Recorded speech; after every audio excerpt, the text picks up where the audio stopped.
Hello, my Crystal Loves Texas Facebook and YouTube family. Hey, Rebecca, we are back. hello. We are back. We've been away for a little while, but we are back. And man, Rebecca, did we come back in just the right time? At just the right time. Seems like every time we're gone I because know. we're dealing with family emergencies and I things know. of that nature, something always breaks out. Yes. I'm not even going to say breaks out. It seemed like something erupted. Yeah. Many things erupted. Let's start with what we have heard and what we have read about and spoken to people about regarding the redistricting effort in Texas. It seems like on some level it may have taken a bit of a backfire. Right. And explain that to us. Okay. So so for those of you who are just not getting caught in Texas politics or politics at all, the redistricting effort, the maps that the Texas Democrats went ahead and fleed the state for because they were trying to erode black and brown districts. Right. Nobody had seen the maps. All of them was speculatory. I guess that's Right. so American. Right. Yeah. All of it was speculatory. And then you had Nicole Collier who came back and, she refused to. It got so bad they wanted to have officers to follow them everywhere. Yeah, ridiculous things. And Yes. she refused to sign the permission slip. They held her in chamber for 2 days. They came back, they voted, and the redistricting, the mid-year racial gerrymandering redistricting maps were passed. But something happened in the something very unexpected happened. And what's that? And what unexpectedly happened was to get those 5 seats that Trump wanted so badly. Yes. Um, Abbott, what's the old saying? He something his nose. He cut his nose to spite his face. He may have cut off his nose to spite his face. Because what was that? Because what he did do, he carved out the 5 districts, okay, but there were 10 at the expense of 10 districts. Now everybody's like, okay, what are you talking about, Rebecca? So 10 districts that were solidly Republican districts are now swing districts. Yeah. So those 10 districts that put Republicans in their seat for the last 25, 30 years, going on 40, I guess now. Yeah. Extra and Richards, yeah. Yeah. May not be able to keep them. May not be able to keep them. So what that means is these 10 districts overwhelmingly went Republican. These were the solid 10 that would get Republicans in their seat every single election cycle. Now that's no more because now there's swing districts. Yes. And for those of you that are not familiar with the term swing district, it could go either way. It could go in the Democrats. It could go in the Democrats category, or the Republican category. It can go in the Republican category.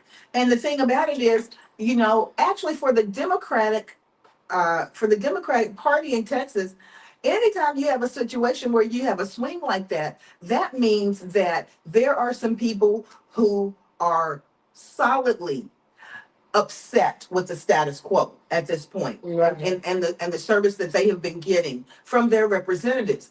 And you think of you talk about the things that people are upset about. People are in great fear about Medicaid, services for the disabled, Right. services for young children and young families. They are in great fear about what will happen with Medicare, even though it's been said that nothing will happen. Well, we've heard that before. Right. So now the Democrats, for the first time since 1991, they have a chance to pick up seats in the Texas legislature. Absolutely. And become the majority party. Absolutely. And what does that mean? That means that a lot of the decisions that are being made statewide will now, the Democrats have a larger hand to play. in the decision. And Rebecca, with that in mind, how could that possibly look? Let's say hypothetically, the Democrats are able to recover some of those Senate and House seats for in Texas. Mhm. How would that look in terms of some of the laws that have been passed, some of the agencies that have been very much,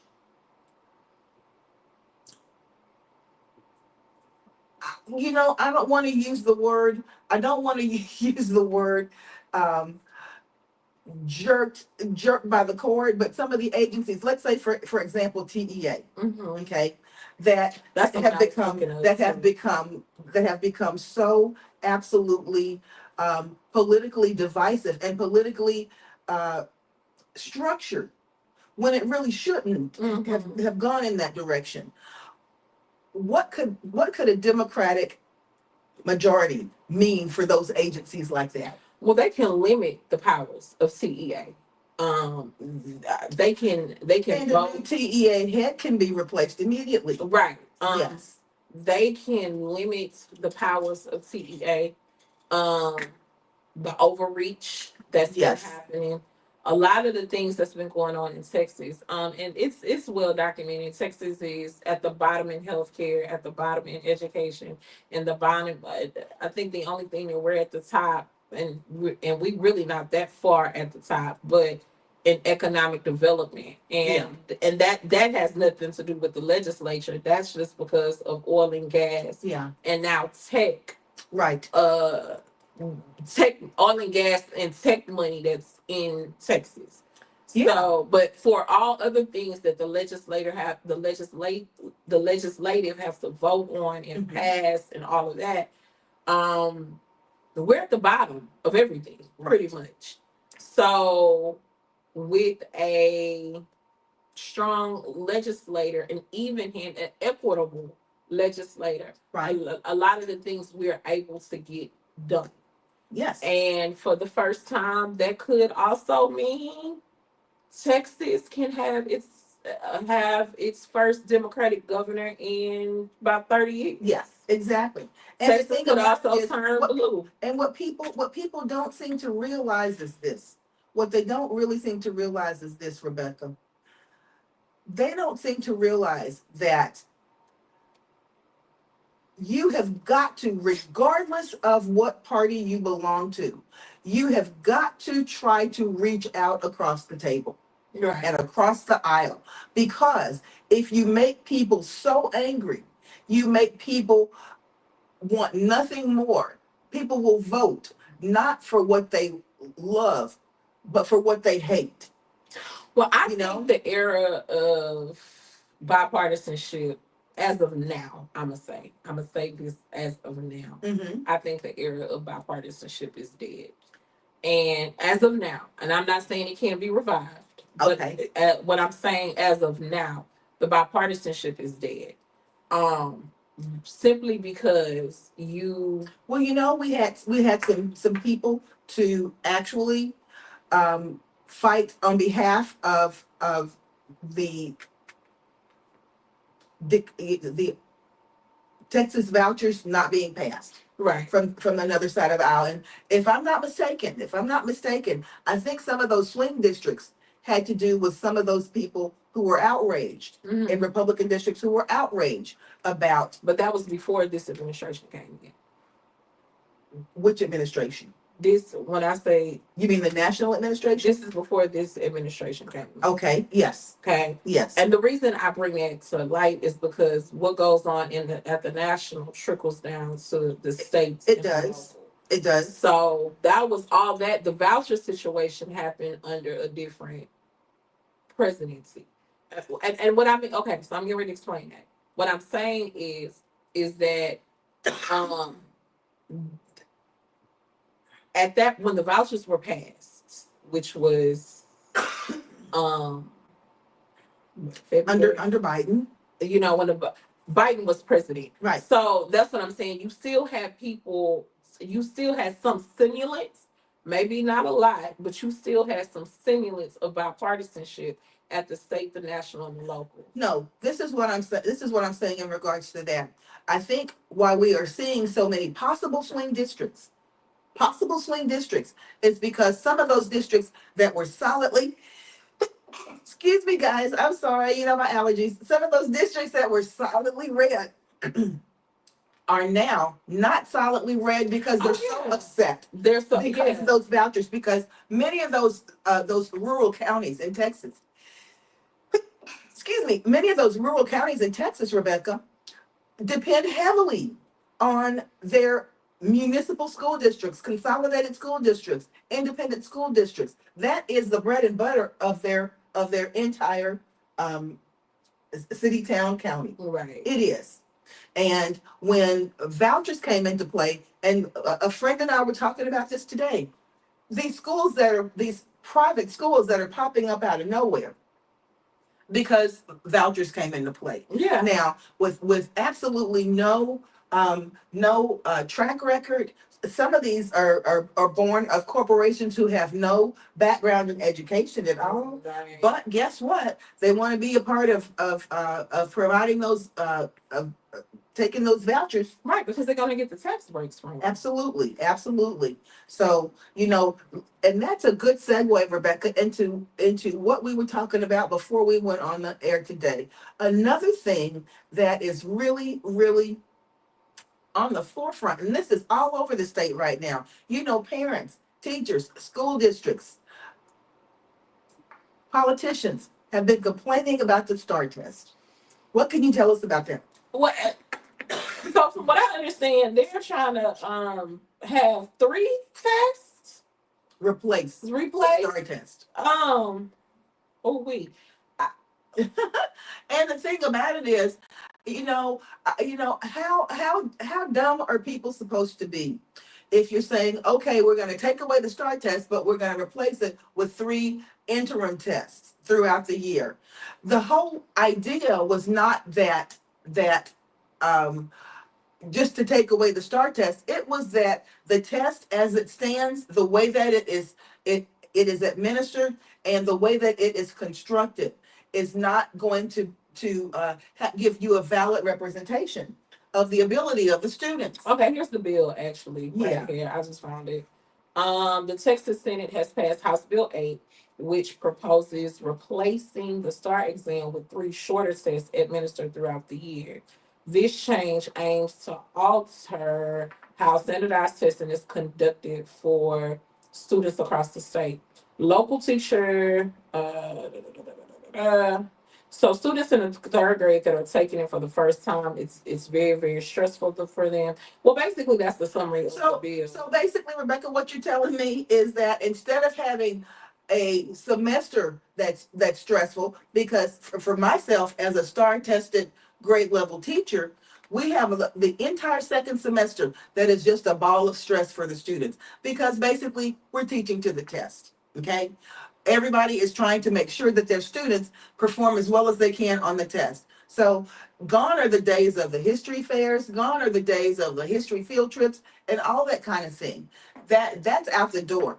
I remember my students used to love, when they come to me and tell me they loved history, it was because of some of the things that they did that were real time and real life examples of what history is and how history is made. Yeah, one of the things that I did as a history teacher, one of my favorite projects that I did for ESP, for those of you that don't know what that is, that's economic, social, and political, the fabrics of how social science is.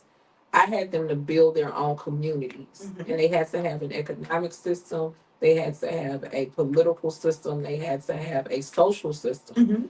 and they had to have an environmental system. Right. And through that project, and I did that project for many years, Yes. and through that project, they learned actually how government worked. Right. They learned how societies run.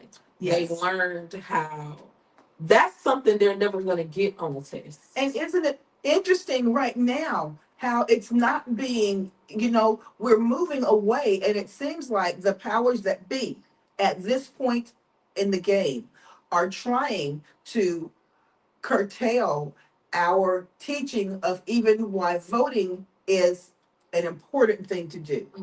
Like if you look at Oklahoma, Oklahoma ranks 50th in education, and I guess rightfully so, because now if you want to teach in Oklahoma, so if you're coming in as a new teacher in Oklahoma, you have to take a test that's administered by PragerU, and I'll Wow. get to PragerU in a second. Yeah.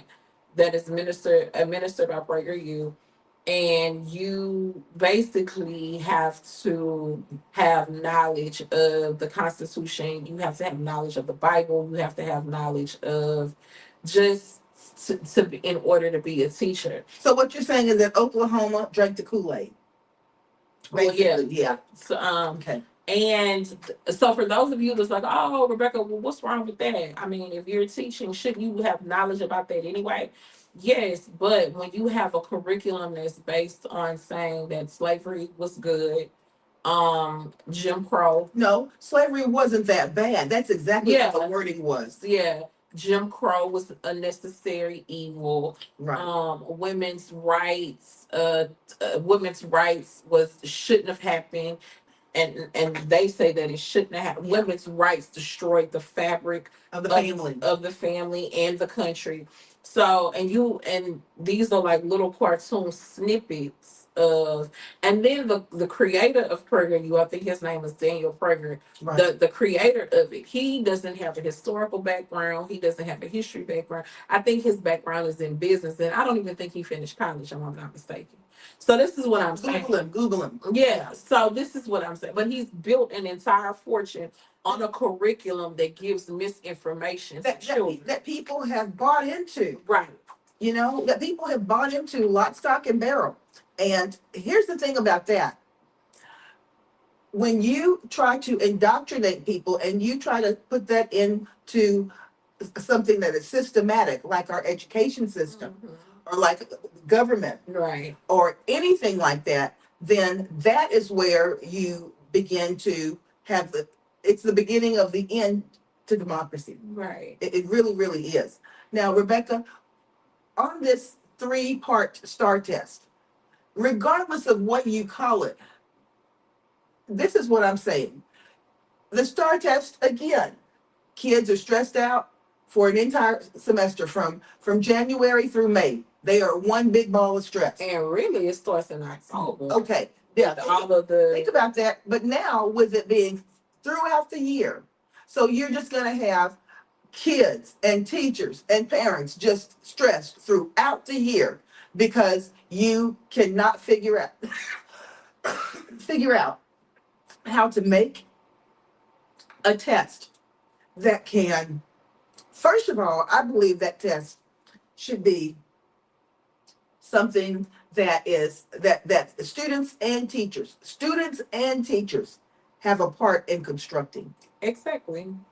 And we sat down and we wish and we plan to have an audience with the state board later on this year, State Board of Education, because our State Board of Education rep for the Houston area came in and told us, you got to be a voice in the room. So we plan to make that pilgrimage down to Austin when they meet. It's not the same sending a letter. You need to be a face in the crowd, in the room. But we strongly believe that our students, a representative sample of students, need to be involved in creating that test. The students that I teach, they speak almost a completely different language than I do right now. Meaning that when you put a passage in a test that is written in Old English, that's written, you're doing that. Even students who may live across town in some of the most prestigious areas, that's not the verbiage that they understand.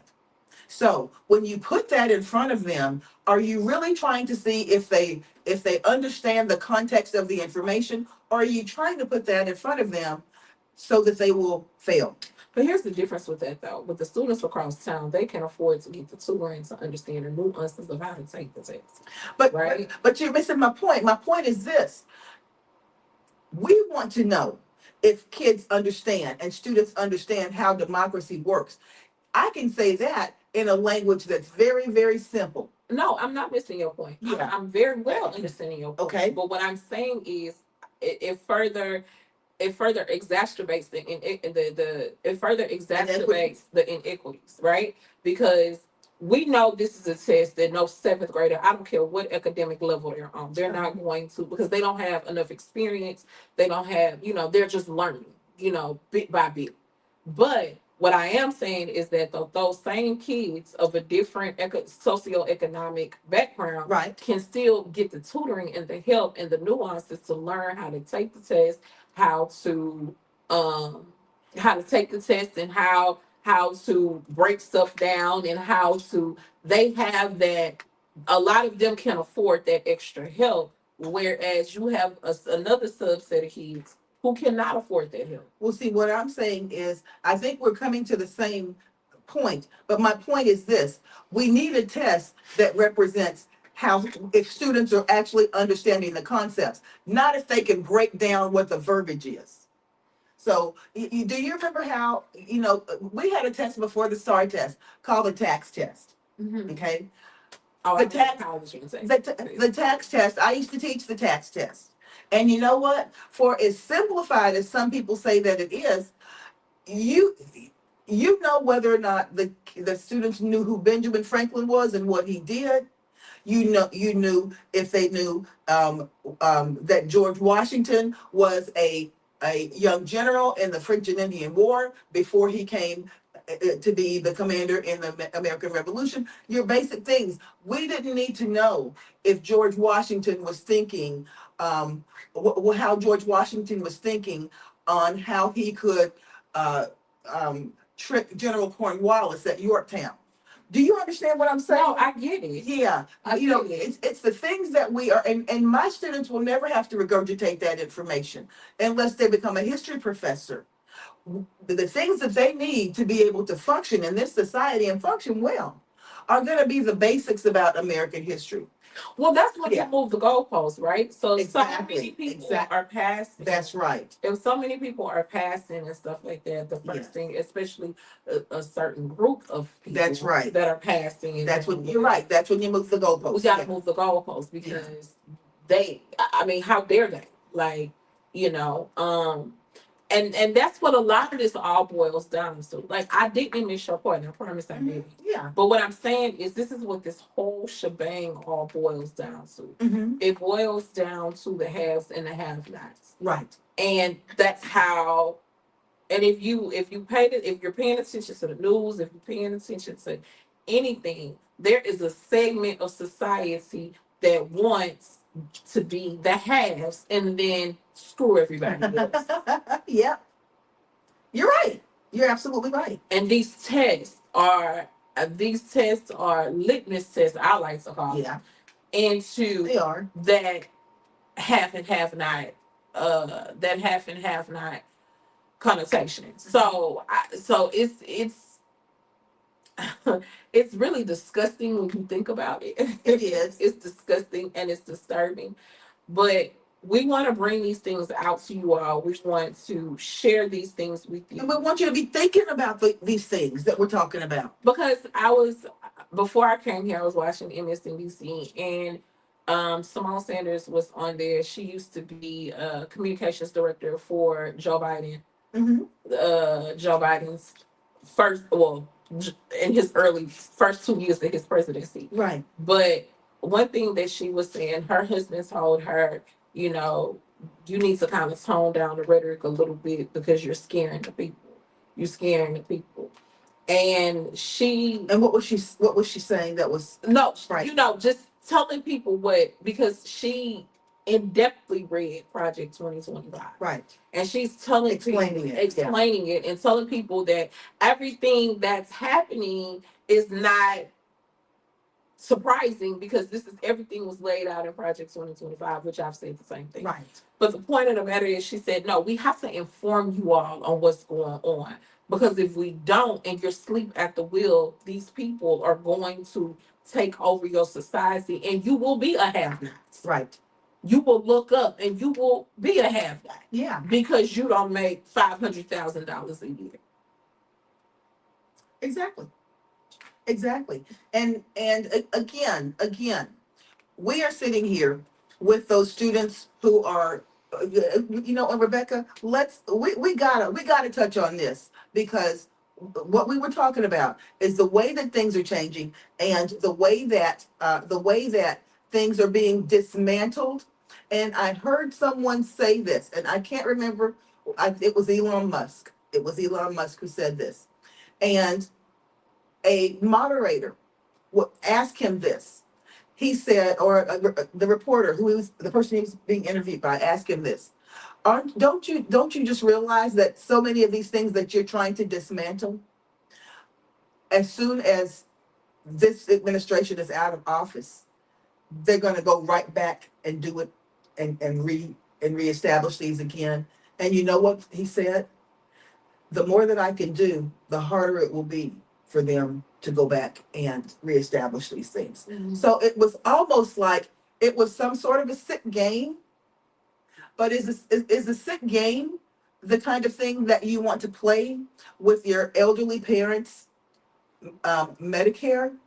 Is a sick game the kind of thing that you want to play with whether or not your children or possibly a disabled child or a child who may have special needs, even mental special needs? And that's the thing. That's You what know, that's what we need to get people to understand. If we can't get people to understand anything, that yes, this is a game, but at what cost? to us, it's not a game. Right. Yeah. At what cost?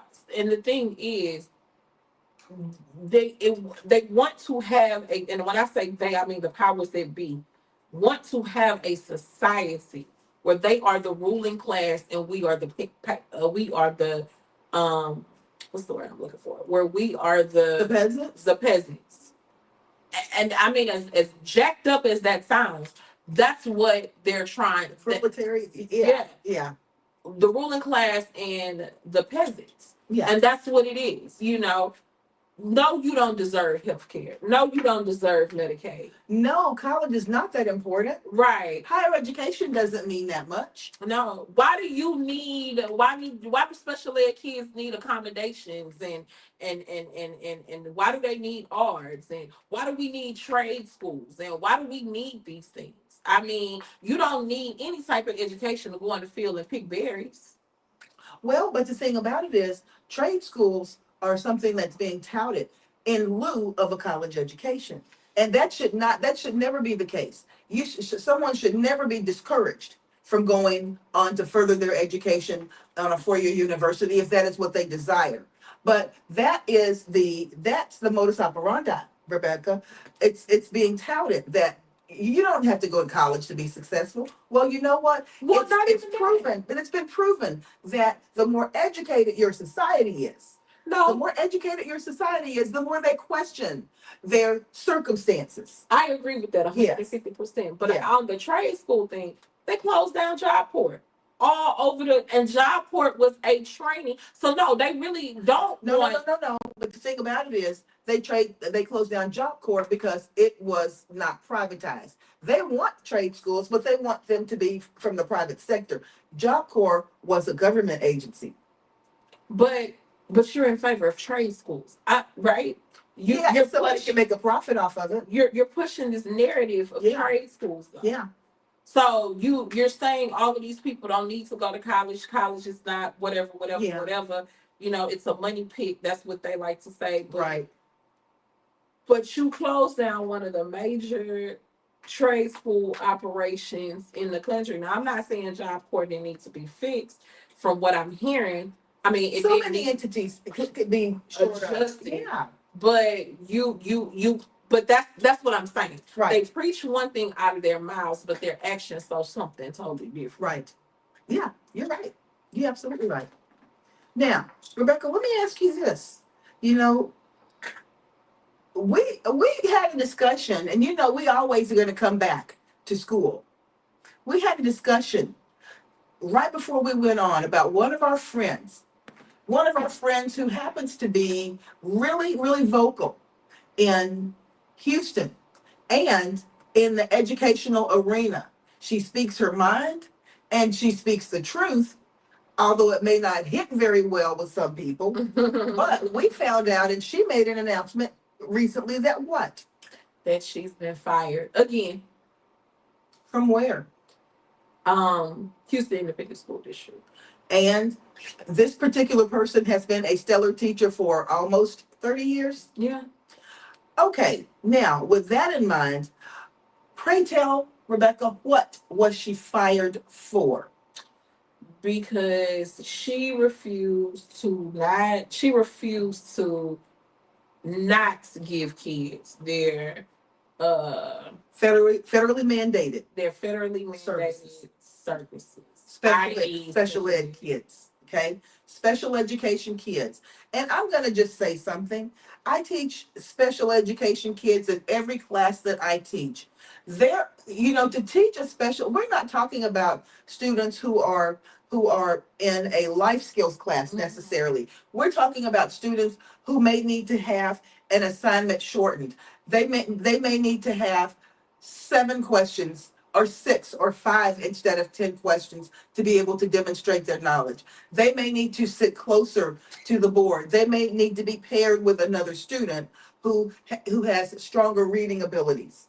These are the kinds of accommodations that we're talking about. They may simply need to be able to use if they are a student who has dyslexia, they may need to be able to use a certain colored gel over their work in order to see it in a way that's going to be more conducive for them being able to understand it and learn the information.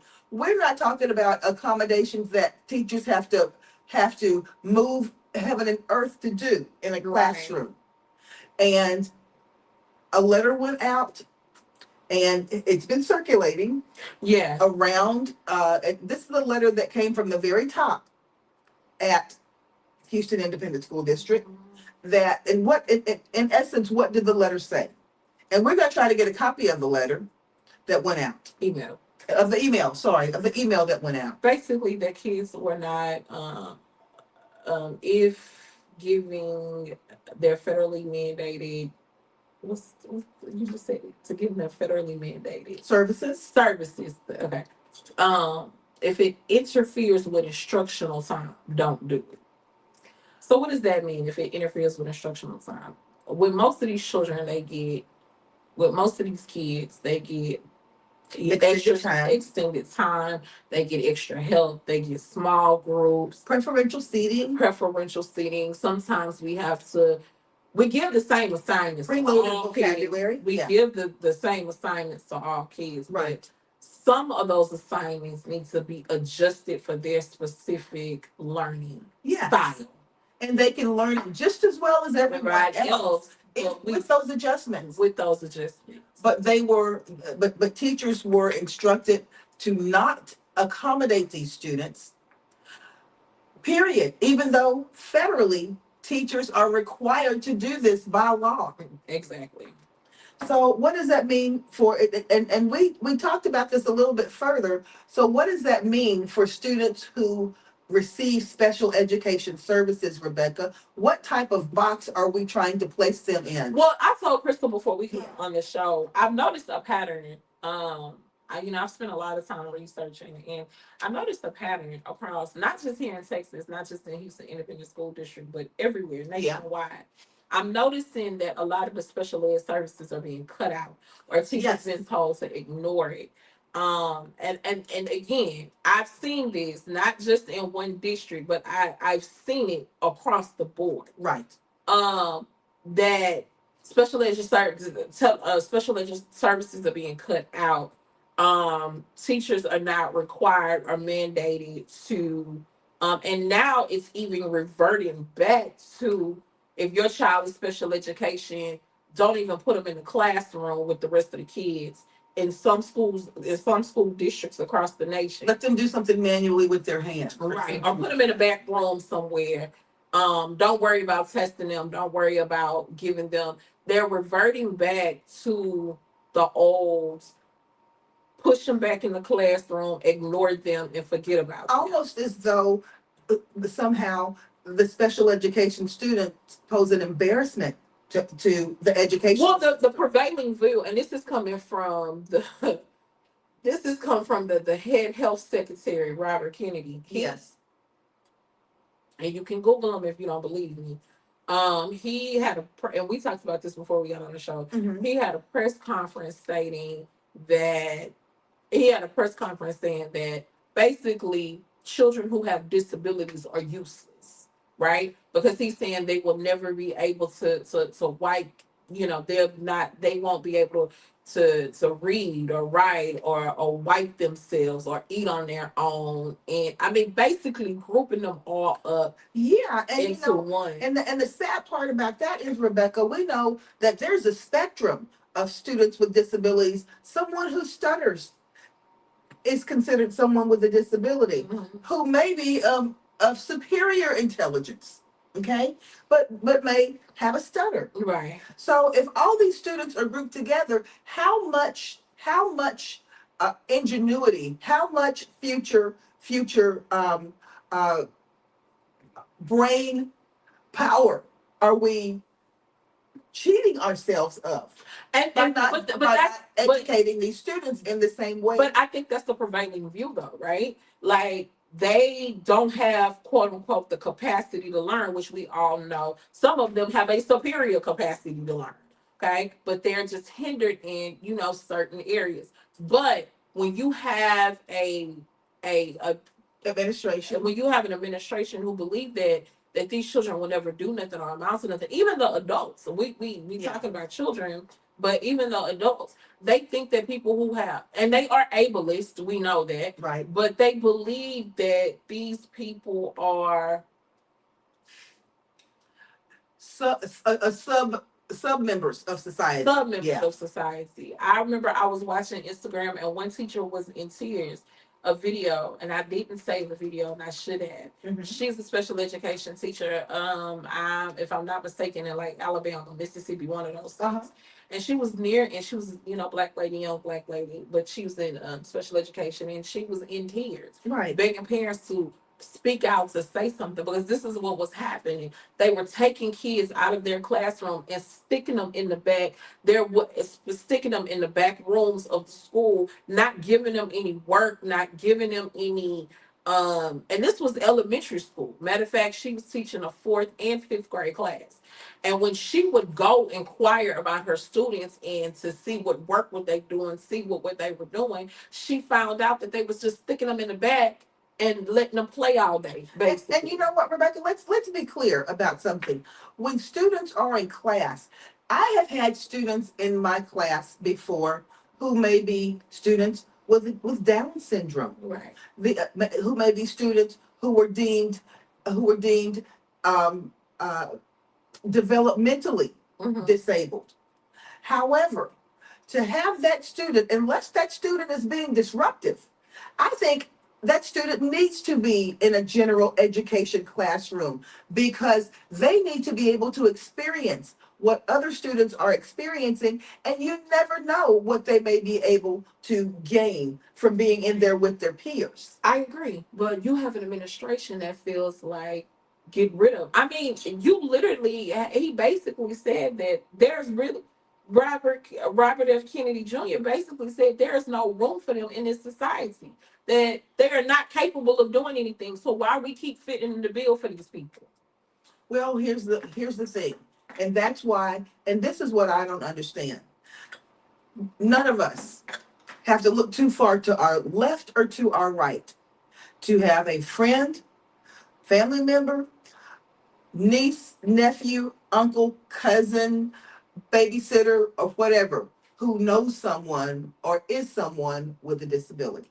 Mhm. Okay, it's throughout society, and I think that the direction that we've moved to within the last, I'm going to say, 50 years is a positive one because I've seen students come out of a general education classroom and be able to do many things that people never thought they would be able to do Right. just from being in there and being told that you can try and I want you to do your best. Right. Those kids at that point, they want to try to move closer to where their peers are in terms of being able to function in society But like Crystal, everyone else. I know that. You know that. But you're dealing with a group of people who don't even care to know that. And this is my question. If that is the case, how can, because let's be clear.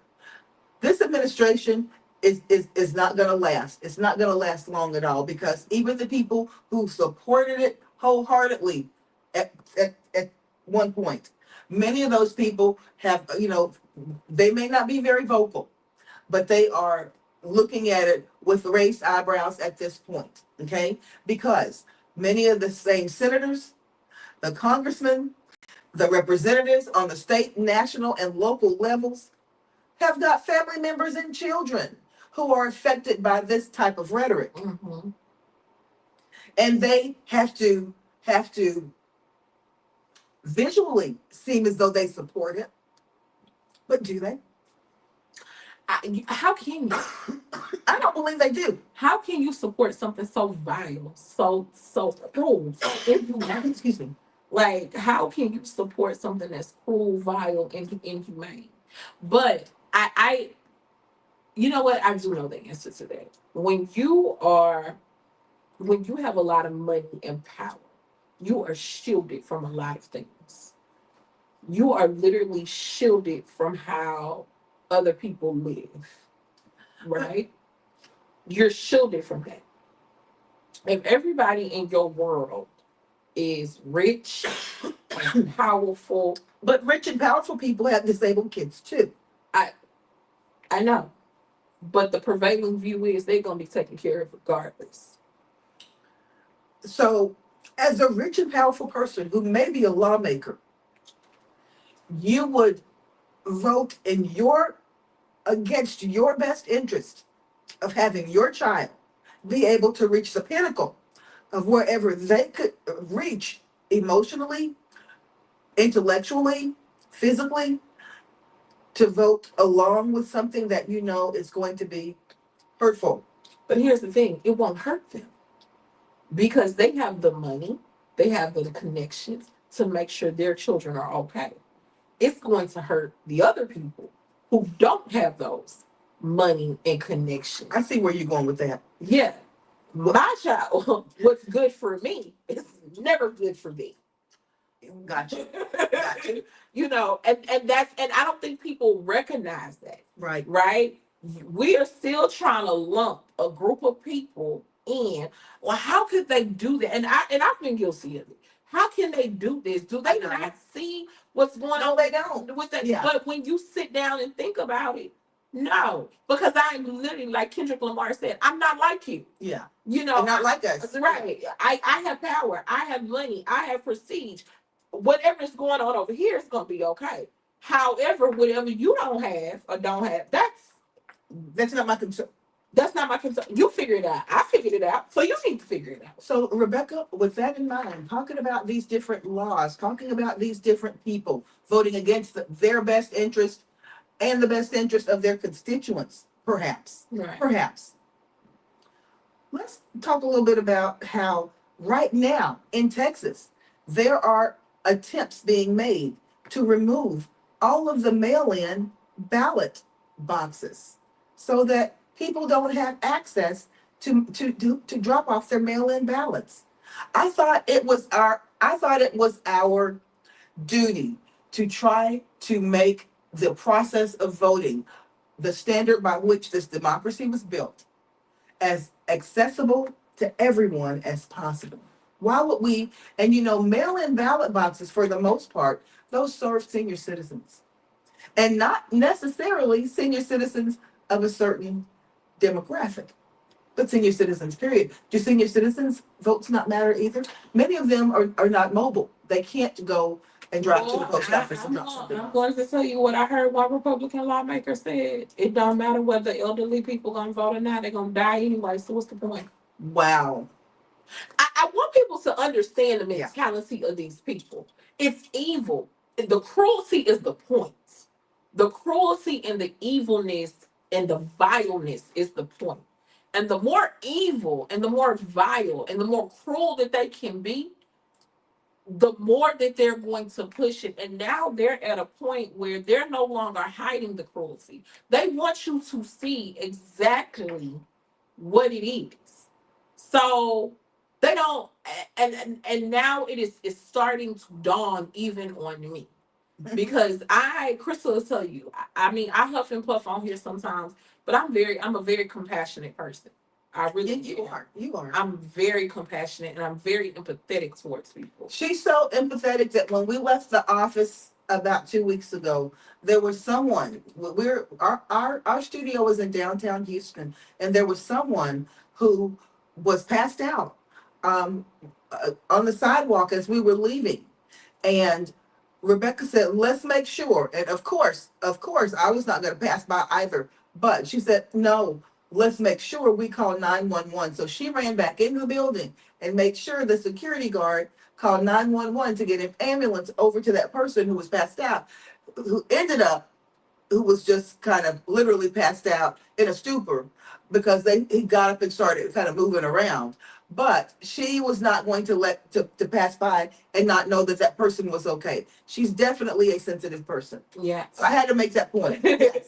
So, but I'm starting now to understand intellectually. I'm starting to understand that the cruelty is the point, right? So why am I going to make your life easier when I want to control you? If I made your life easier, that means I can't control you because you have the freedom to speak up, you have the freedom to move, you have the freedom to fight back. I want to cripple your will to do any of those things. And the thing about it is, and you said a word that's a very, very important word for people to realize: control. Right. Can you control people who have education for the most part? Of course not. I'm going to ask you again. Educated people, generally, are you able to control them? Of course not. Educated people, are they generally going to question your motives about everything? Yes. Are educated people generally going to question their situation if they find it unfair? Yes. Okay. And how is that type of situation a threatening situation? It's threatening because I don't have power over you. So if I remove the power from And the more educated people you have, right, the less power is going to prevail. Right. This is what I want people to understand when I say that the cruelty and the vileness is the point. It's all about control. Right. Right. The problem with America is, first of all, and I tell you, I will die on this hill every single time. The problem with America is it's a very anti-intellectual country. I feel like that's what's killing us more than any disease. And the thing about it is, any Rebecca, weapons of let's be clear. Let's be clear. This has been something that it hasn't always been. Right. There was a point in time where we were moving towards letting, seeing that everyone had the most education and gained the most education that they could to improve their lot in life. Right. When did this take a turn to the left? Well, I mean, I was born in the 80s, so I don't, Okay, well, let me say this. In the 80s, I don't know what happened in the 80s. I was a baby. It was still the prevailing thought. I would say that this took a turn to the left probably right around about 2020. No, I think 2020 just exposed this ugly head. I think it's been bubbling up on the surface. You think so? I think so. From my studies, I think so, and I believe all of these stemmed from Reagan. And I know a lot of people are gonna be mad at me when I say that. I do not care. I've studied history. I've studied history in depth. Okay. And all of this stems from Reagan. Okay. Because think about it. In what context? And I'm getting ready to explain. So Project 2025 is not a new document. I thought it was new when I read it because I had never heard of such. It's a compilation of many different. Right. Yeah. But Project 2025 got its birth from the Heritage Foundation in 1980.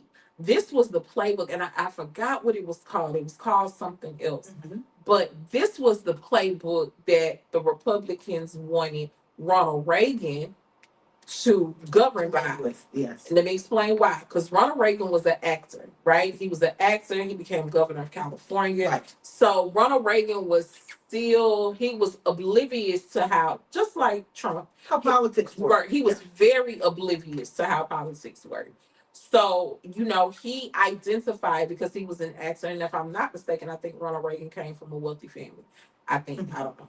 But I don't remember. But he needed a playbook, a guide to help him govern, because he had never been And to appear knowledgeable.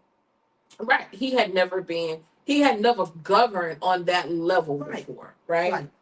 Because California was not nearly as robust. It was robust, but it wasn't as robust as it is now. Correct. So the Heritage Foundation came up with this governing manual. Basically, that's what it was, about what needed to be changed on a very small scale. Very small. Ronald Reagan implemented some of those changes, but even still, Reagan knew that some of this stuff was way too far radical, even for him. Right. And he's been the most radical, right? So Reagan was the one that charged up debt for colleges and universities, Yeah. and I explained that on the last show, where one of his Secretary of Education said that it would do a disservice to have an educated class, educated class, because then they were going to overtake the rich because they had the knowledge to do so. So they jacked up tuition and fees and all of that other stuff, which is what we have now. The prison population, the criminalization of every single thing from minor offenses to larger offenses, that happened under Reagan. That happened under Reagan, when the crack epidemic and all of this stuff came into play. Okay. So all of this stuff happened in bits and pieces during that time. During When that he was time. segueing out, really. Right. Yes. When he was, and then he was, dementia. We Yeah. found out Right. the second term of his presidency. So the Heritage Foundation had a huge role in governing the United States. So they already saw the United States were going into a different direction, especially after the Civil Rights Movement, the Voting Rights Movement, the Women's Rights Movement, the all of these movements that was moving towards Americans with disabilities. Yeah, the Disabilities Act. Yeah. That started under Nixon. And then, so everybody was getting a footing in this American dream, right? Right. You got all of these people that have immigrated here, moved here, whatever. So everybody Who had been marginalized. who had been marginalized. Yeah. So now, let me say this. Well, let me go on this track. So that's when it started. But the Heritage Foundation, they did not like what was happening in America. I'm talking about your super conservative Republicans. Right. And I don't even call them conservative. I call them radical Republicans. Right. Not like the radical Republicans after Reconstruction. That's not like those. So now you have this situation now where they want a society just like the 1950s, right? The time era where most of these people grew up in. Where it was very much segregated, where only certain people had access to certain things. White Christian men. Where straight men. Where the man there was a man in the house, and his word was gold, and where people just did not question any type of authority. Right. So fast forward. So this is the society that the Heritage Foundation. Now, between 1980 and I think this is where it really just popped off. Okay. When Obama became president in 2008. Yes. I think it sent a segment in this society over a tailspin. Yeah. If you ever heard, I've watched so many Obama interviews over the years, and one thing he even said, he came 20 years too early. He said that himself. He came 20 years too early. Let that sit for a second. He said out of his own mouth that he came 20 years too early. Mm-hmm. Okay. So, but what an impact he made. Right. So when we got the first Black president, there's a segment of society that said we cannot have this. We cannot. And some people even said, you know, it'd be better for us to move away from the United Right. States. We cannot have And he this. hadn't done one thing yet. Right. Yes. Just one by large margins. Now he actually had a mandate both times. Yes. But I think that's when America lost its mind. Okay. We were all celebrating and happy. I'll never forget 2008. I was crying tears like somebody had died. But there was a certain segment of the population that immediately retreated to the back rooms. Right. And they started planning and they started asking, how did we get to this place? Right. And you're thinking, oh, we're thinking they go into the back rooms to prepare for, to be more progressive, to widen the American dream. To move this country forward. Right. That was not what was happening. They were in a background to make sure that the 1950s dreams, and pay attention, because that is the year that that is the year they keep referring back to. When I say they, I'm talking about the powers that be, a certain segment of them. Of when America was great. The golden age of America. When they talk about the golden age of America, the golden age was from 1950 up until 1963. Yeah. That's what they consider the golden age of America.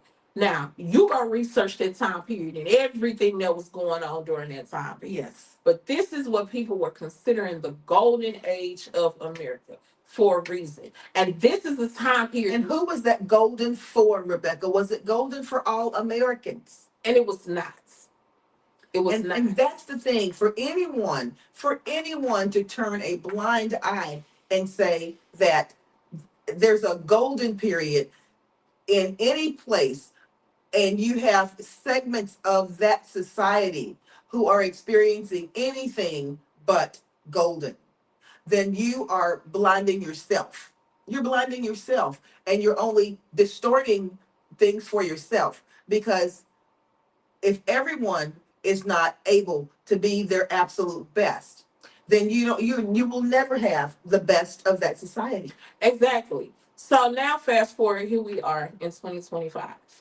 And you have Project 2025. And now it is a race to the bottom. And when we say a race to the bottom, it is a race to the bottom. So all of the progressive advancements that were made in this time, it's being attempted to. All of the progressive advancements that were made in this time are now shifting, right?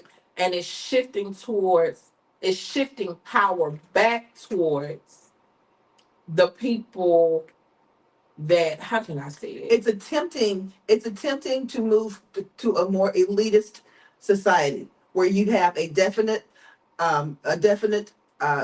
line between the have and the have-nots. Mhm. However, what people did not seem to realize is this: when things began to not fall apart, when people began to try to dismantle things, there were certain segments of society that it was meant to hurt or to affect.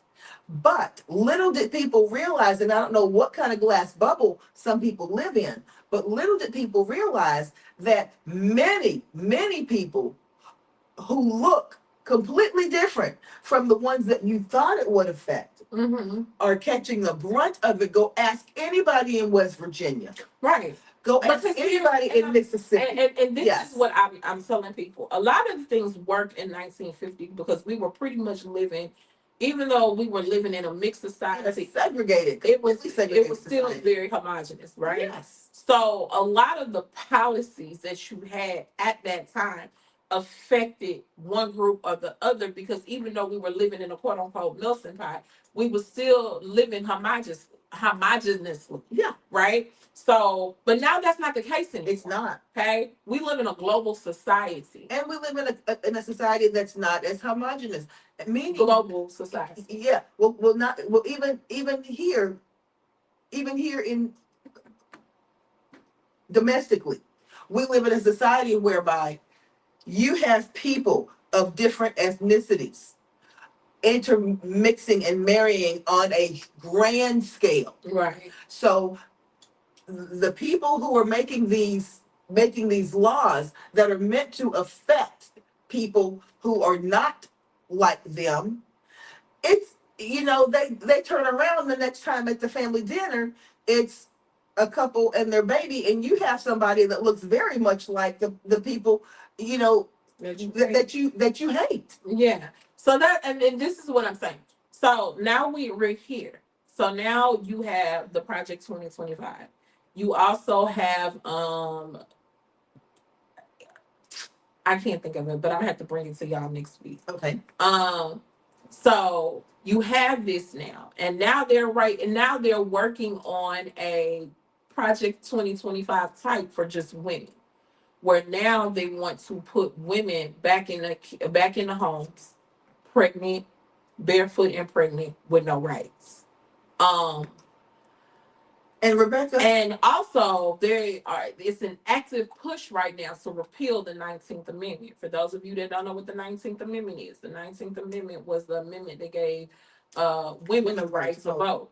They're trying to repeal that. So everything is trying to, and all of this is happening, and make no mistake about it, all of this is happening because out of fear, right? yes, it is. And what is the fear of? And the fear is if there's an equitable society, that is taking something away from me. Right. Right? Right. Because they have been told for generations that this I should be sitting at the pinnacle. Right. And anybody that comes and sits next to me, they're not thinking global, they're not thinking collectively, No. right? If we all bring in our fair share, if we all pull our weight into society, Then everybody rises. then everybody rises. Yes. This is not that. They want us to, and when I say they, I'm referring to the powers that be. Right. The powers that be wants a society where it's just that, the powers that be. They want everybody to come to them, begging, pleading, foot to mouth, begging them to give them things. But Rebecca, here's the thing, and I know that, and I'm gonna let you make the final point this evening. But here's the thing: you tell me this, with the knowledge of that, knowing exactly what the demographic and complexion of this country looks like right now. First of all, I must state this: nobody's going anywhere. Okay? Nobody's going back to somewhere where their ancestors were 400. Nobody's going back anywhere. Okay? People who have come here and have made a life for themselves and who've got, Well, some people are going back. well, and who've made, but not in droves, not to the point where it's gonna change the. Yeah, there's expats living all over the world. It has been since the beginning of time. But point being this: nobody is going back. So people who have that philosophy are going to have to figure out a way to get over it. Now, what we're seeing now, I believe, is a Custer's last stand. Okay. And what we're going to have to do, I'm not a person who's saying that this group should take over and this group should have this and we need to do all this.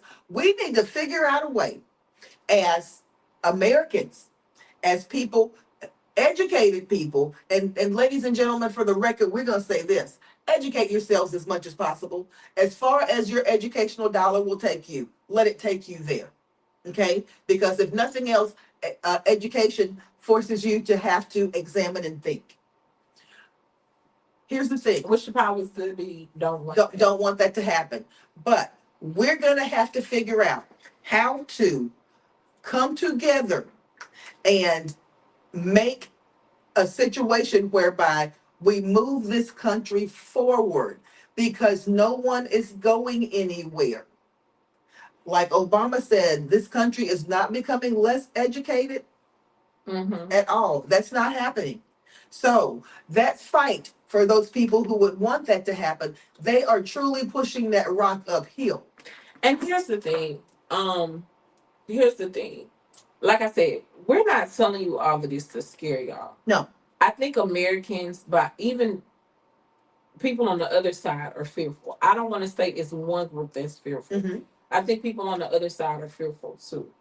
Right. I think, and when I say that, they want to be told that everything is going to work itself out, and they want to be told that, you know, a Calvary is going to come save them. They want to be told that, you know, well, all of these systems are in place for our protection. So, you know, no, the courts are being dismantled. The the legislative branch of our the legislative arm, Attempted to be dismantled. the legislative arm Right. of our government system are complacent. Okay. Because one side doesn't have the power right now. It just is what it is. Okay. Are being complacent, and not just being complacent, they're turning a blind eye. Yeah. Okay. Yeah. You're The right. You're right. Supreme Court is rubber stamping a lot of this garbage. Yeah. So you have all of these institutions that are capitulating to the BS. And we're telling you this because these same institutions that I even believed in, I'm starting to wake up to see that they're not as protective as I thought they were. And Rebecca, that moves us to this particular point. Don't give up hope. Don't Right. throw the towel in so quickly, because there is a built-in system for you to right that ship. And There this is is a built-in system for you to turn that ship around that has been there since, for women, since the 19th Amendment, for African Americans, and this is since why the 13th, 14th, and 15th Amendments. There is a built-in system for you to be able to turn that ship around, and and that is what. and this is why we're informing you of these Yes. things. We're not telling you this to scare you. We're telling you this to start arming yourselves to fight. Take action. Because nobody is coming to say you. Gone are the days where you can sit and say, "Oh my God, well, we have people in place to take care of all that." So I'm No. not going, and I'm not telling you to worry about it. But what I am telling you to do, and let me say it again, I'm not telling you to worry, stay up at night, but what I am telling you to do is you need to be vigilant and knowledgeable about what's going on. Right. Because if you don't, America is vastly turning into Germany's 1930. And what has the Constitution put in place for us to turn that around when we begin to smell BS? The right for people to do what, Rebecca? I just want you to say it. The rights of people. To vote. Yeah. Okay, ladies and gentlemen, if you do not vote, if that has been put in place for you to be able to oust a dictator, for you to be able to say what your rights should be, for you to be able to say that you should have a voice here, that is in the power of your vote. And who was this that said this? Was it Beto O'Rourke, or you? I think you told me this. Maybe my sister did, but she said that a recent politician said, when we were talking about the states and how the states vote, Texas isn't necessarily a red state. It's a gerrymandered state. It's a non-voting state. Okay. We've got, how many people are registered compared to how many people voted? Okay. Think about it. There were enough registered Democrats. This is just the fact. Last when Abbott won the last time against Beto, Mhm. there were enough registered Democrats for him to have won that in a landslide. They didn't show up at the poll. Because we have an apathy problem. We have an apathy problem. They didn't show up at the poll. You guys, if you And they took the time to register, Rebecca. but here's the thing, Crystal. I can't stress this enough because I don't think Americans understand because we're so busy, living our normal lives, Yeah. enjoying freedoms. And I think that's the problem. We don't want to think about our situation, About doom and what could happen. We don't. about our freedoms. We don't even want to, we can't even fathom our freedoms being taken away from Right. us because we've been living in the land of the free for so long. Yeah. You know, we've With grown no up one with threatening it. With no right. one threatening it. So we are complacent and sleep at the wheel. I feel like I'm going to say we have been, because I have a burning sense, Rebecca, that this time out, I have a burning sense that that is not going to be the case this time, because so many people have had to wake up, not because they wanted to, but because they were forced into it. yeah. So I want our audience to be aware of what's going on.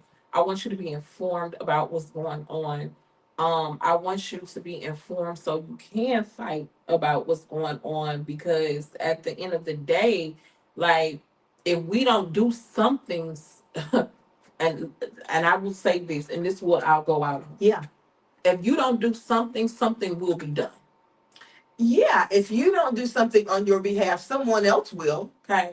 If Yeah. you don't do something, something will be done. And that's just what that is. Nobody said it better. I love it. So, I mean, is that what you want?